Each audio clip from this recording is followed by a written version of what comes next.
This week in One Piece, more OP12 reveals as reveal season continues. Shanks get their first wins in the OP10 format, and I hate to say it, but I told you so, some of these prices are already going crazy. Starting off as ever with the new cards, and shout out again to Morpus in the big One Piece Discord. He makes all these cool English proxies, so I don't have to put the text on the screen. This is Zephyr. He's a 552k with the Film and Navy types. On play, trash 2 cards from your hand. Now that's obviously really bad, but in the Kuzan leader, which is where this is intended for, you get to draw 2 back. So there's a trash 2, draw 2 on play. Pretty good for your cycle.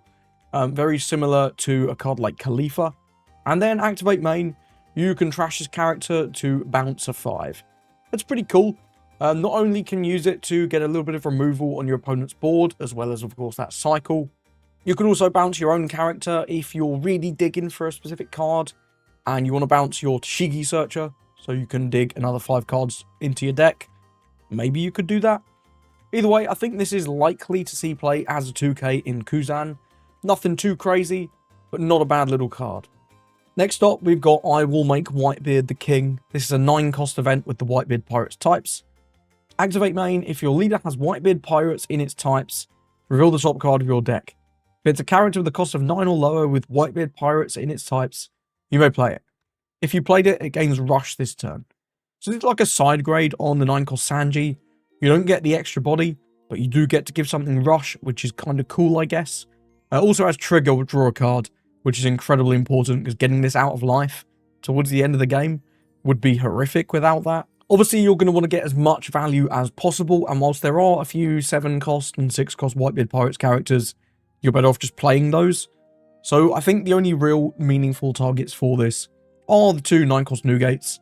You've got this blue one from the ST22 Ace and Newgate starter deck. This one has double attack inherently, and on play, you can reveal the top card of your deck. If it has Whitebeard Pirates, draw 2. So you get a bit of draw to offset the cost of using this event. And you get Rush double attack, which seems pretty good, especially into a deck like Blackbeard. And you can also do this funny combo with Newgate and Monet. The red one in specifically Marco. Newgate obviously buffs your Marco leader. And then after you play it with the I Will Make Whitebeard the King event, you can activate your Monet's activate main to put 2 Dons on him. And combined with your Marco effect, that's going to let you have Rush and KO 6k power unit, which is not too bad. It's kind of a bit of a combo, right? You've got to have this event. You've got to get this Newgate on top of your deck with your leader effect. You've got to have Monet already on the board. But it'd be kind of funny if you can pull it off. I really like how easy it is to use this event, given that both Marco and Ace and Newgate let you stack your deck. But I'm not sure how much play this is going to see overall. Sandy just seems a little bit more reliable. And that extra 9-cost body compared to just giving something Rush, I don't know. We'll have to see. If we get more targets, maybe. Next up, we got Armament Haki. And at this point, I believe we're just going to get one of each of these Hakis as a 0-cost event. So Conquerors is the only one left. But this is a 0-cost event with the former Roger Pirates types. Activate main. You may attach 1 active Don to your Silver's Rayleigh. That's leader or character. Give up to one of your leader or characters plus 1000 power during the turn. So this is a 1k buff, basically. You pay 1 card to give 1k power. Not too bad. And then on counter, you can give one of your characters or your Silver's Rayleigh plus 2000 power during this battle. So, yes, this is not leader locked, but you're never playing this in a deck other than Rayleigh. But in Rayleigh, you probably are playing this. This is a 2k that is an event which fulfills your leader condition, and also is just a 1k buff at the end of the game. It's okay, this card's not crazy, but at the end of the day, it's a 2k with an OK effect, and it helps you meet your leader condition. Next up, we got Crocus, and this is another Rayleigh card, realistically. Former Roger Pirates, 2/3 1k. On KO, you reveal 2 event cards from your hand. Play up to 1 red character with a power of 3000 or less from your hand. Of course, you can play this in, for example, Red Zoro. However, having to have those 2 event cards is quite a condition. Often, the more traditional buggy builds of Zoro may have those events, but they also may not, so remains to be seen. But in Rayleigh, you may well play this. Again, I'm not sure. This card doesn't seem that good. But here's a couple of the targets you could summon. 3-cost Sanji, probably the best unit. Using a 2 to cheat out of 3 seems alright to me, I guess. But you could also just play a blocker. This 1-1 chopper blocker is an example of a blocker you could play. But potentially, if your opponent chooses to take this out first and then you summon a blocker, maybe they can't take out one of your more impactful characters. I don't know, this card doesn't seem that good to me. A card that I'm really mixed on, but seems really cool at the very least, is this new Sabo. He's a 5/6 1k, and of course, being a 5-cost Sabo means that in all the Yellow Brothers decks, you can summon him with the 2-cost Sabo to buff your leader. This is Rev Army and Dressrosa, and Dressrosa, remember, in Yellow Black Koala, you can use Corridor Coliseum to give this guy rush against characters. And he has, if you have 3 or fewer life, this character gains blocker and +3 cost. Obviously designed for that Koala, helping you meet your first leader condition. On play, you may add the top card of your life card to your hand, draw 2, trash 1. So this is another like Queen adjacent card. Being an 8 cost is very nice. It's going to be hard for your opponent to rest this. And obviously being a 6k blocker is very good, bigger than your leader. In addition to Koala, where I think this is a little bit mid, because you're not going to want to take your own lives in Koala. You only got 4 to start with. And whilst I could see it, maybe, that remains to be seen. It's going to sort of depend on what other support we get. I think this is pretty cool for a bunch of other decks, though. Black, Yellow, Luffy, if you like. Blue, Yellow, Ace. I think it's actually a really good card for that. It's a good Sabo that you can summon with the baby to buff your leader and find with your leader effect.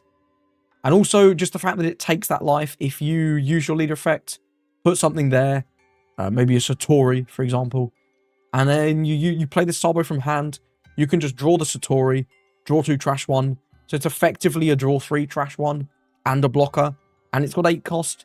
That seems quite good. I'm not sure it's going to move the needle on blue-yellow Sabo, blue-yellow Ace, excuse me. However, you never know. In blue-yellow Nami, small nod that taking your own life does proc your leader effect. I don't think I will be playing this over the blue 5-cost Nami though. That card digs you further into your deck, and you don't have to take a life. And as much as sometimes just getting that draw can be good, I'm not sure about this one. I don't think the effect is strong enough to warrant taking the life. And also, I had a couple of people tell me that this is going to be good in blue-yellow Queen. I forgot about this leader. This leader is absolute booty. But, yeah, this is indeed an 8-cost character that can proc your leader effect. So, I guess. I don't know. I'm not a Queen enjoyer. If you're a Queen enjoyer, let me know. Do you think this is going to actually see play in blue-yellow Queen? And last up for the new cards, Roronoa Zoro. 4/5 1k. Supernova Straw Hat. When this card is in your hand, it cannot be played by an effect. And that would include things like the 7-cost film Luffy, the 7-cost Luffy Taro, and other such cases. If your leader has the slash attribute, this character cannot be carried in battle by slash attribute characters and gains 1000 power. So this is a 4/6 with a minor protection condition, but a bit of a downside in that you can't cheat it out with an effect. Nothing too crazy. Are we going to play this in Zoro? Maybe. We've already got some pretty good 5 costs, both the Cavendish and the Smoker. And on 4, we have cards like Kuina that you can play out.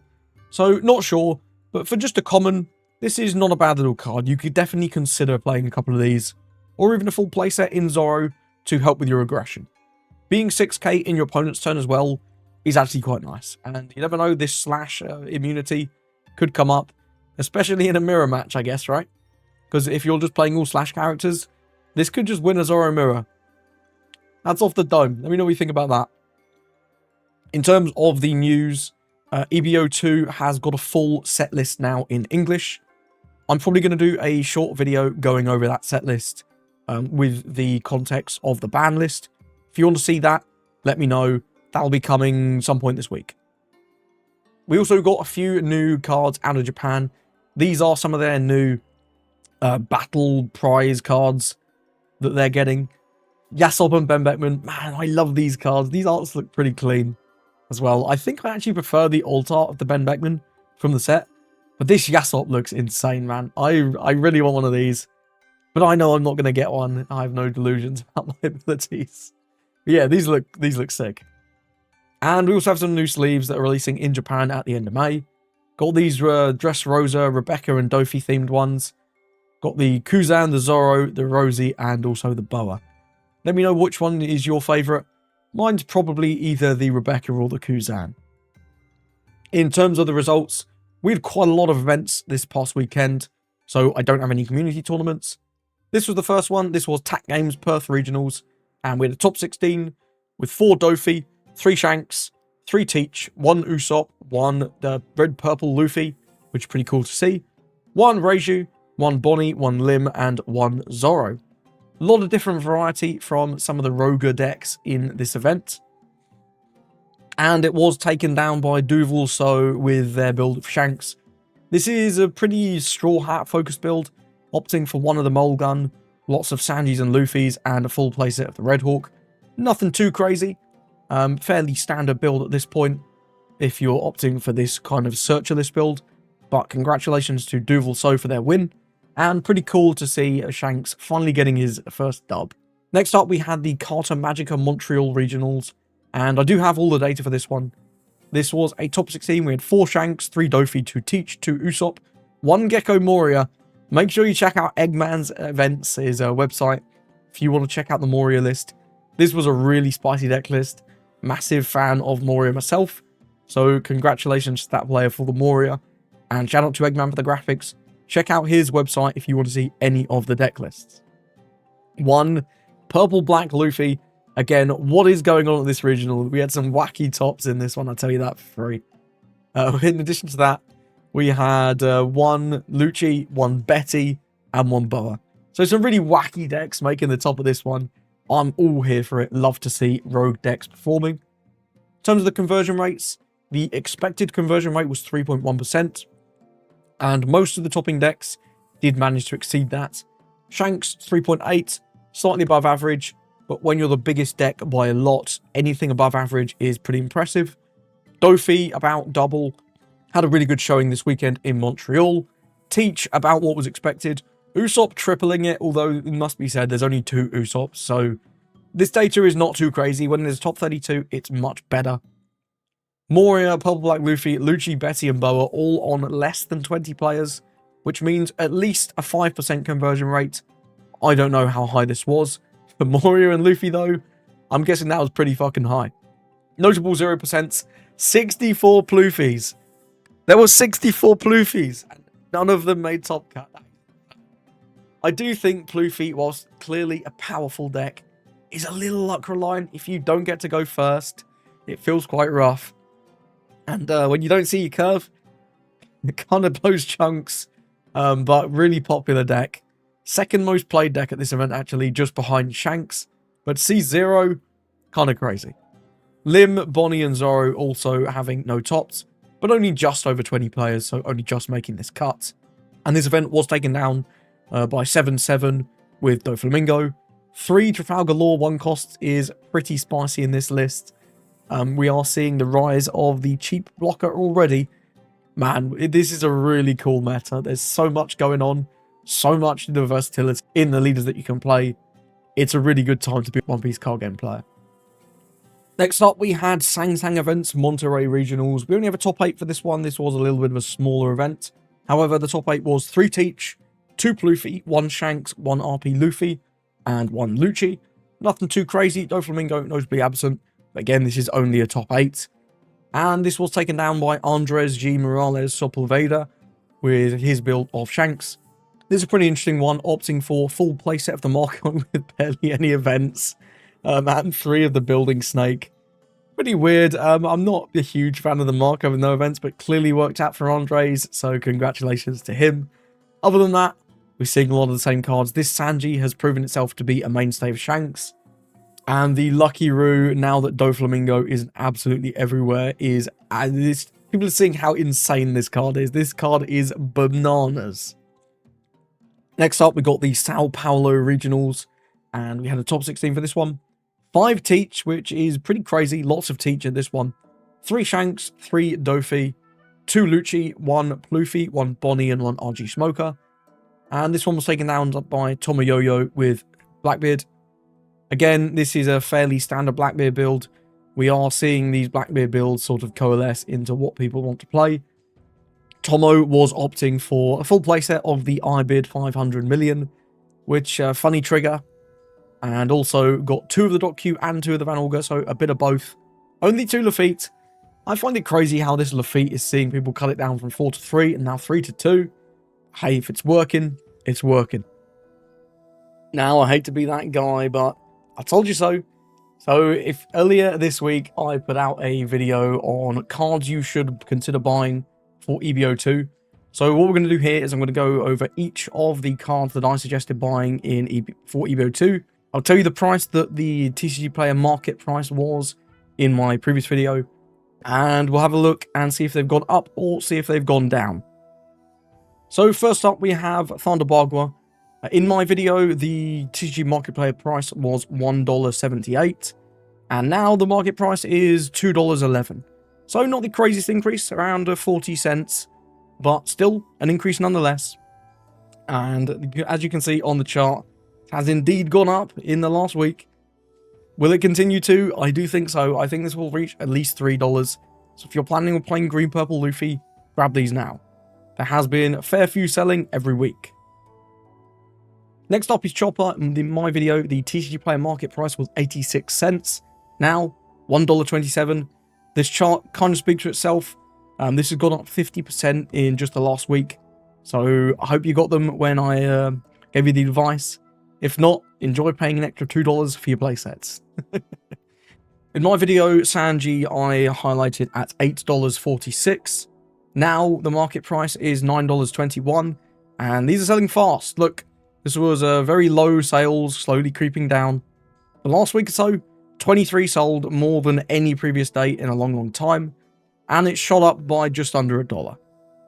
Again, not the craziest increase, but still, money is money, and the cheapest one now is $11. So whilst this market price is $9.21, if you want to buy it now, the cheapest is $11. So that's a pretty significant increase. Zoro Juro was one of the ones I most harped on about in my video. At the time of recording, that was $2.56. Now we're up to $3.54. Again, another $1 in a week. And remember, if you want to place at this is not $1, this is another $4 you're paying.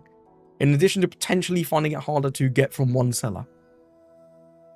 I think this will continue to go up. I see this card reaching at least $5 or $6 at this point. This starter deck, you cannot buy this, you can buy this for money, but you can't buy this for love, and it's becoming infinitely harder as we go on to even buy this for money. Next up we had Gum Gum Giant, and the market price in my video was $1.24. It's now at $1.28, no real increase here, so potentially get in on this one while you still can. Next up we had the Sanji, and again this has not really gone up much. This was 20 cents in my video.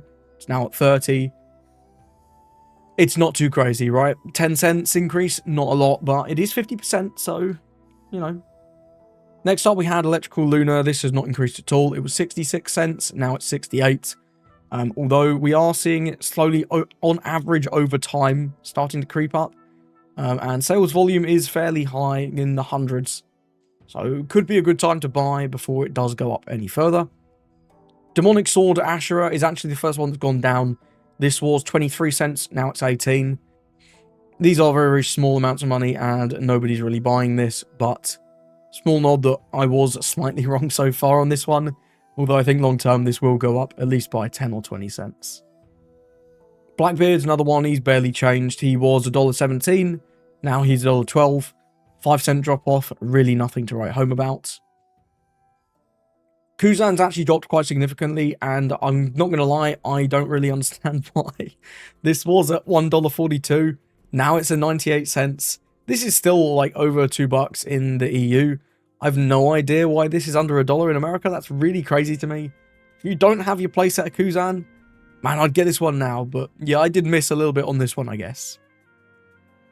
Gravity Blade Raging Tiger, there's something weird going on with the page when you click on it, like all the sales and prices disappear. So we've got this screen. Was $2.42, now $2.29 on the market price. Again, very, very small drop off. Nothing too significant.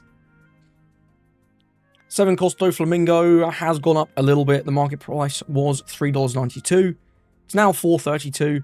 Not a massive rise, but the cheapest, if you want to buy one right now, is $5, which is around $1 higher than the market price in my previous video.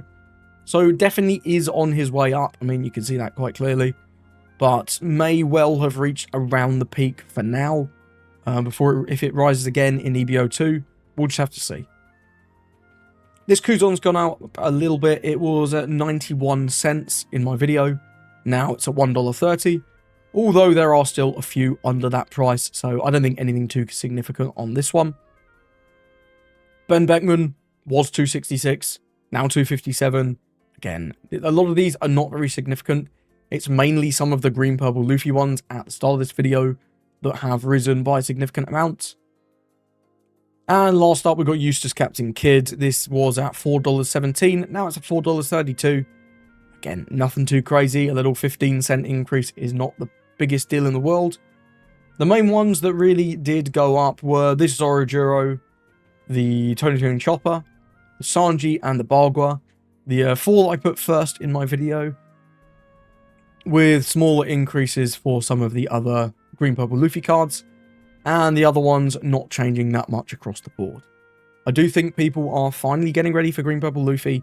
It'll be interesting to revisit this in another week or two once the set actually comes out and see what the prices are doing at that point. So thank you for watching this week in One Piece. Let me know, what do you think those prices are going to do going forwards? And what are you most excited for OP12 so far? For me, the leaders that are cooking, I really look forward to that Zoro deck. And Black Yellow Koala I think is going to be quite interesting. But also Kuzan looks hella cool. Thank you for watching, and I hope you have a lovely rest of your day.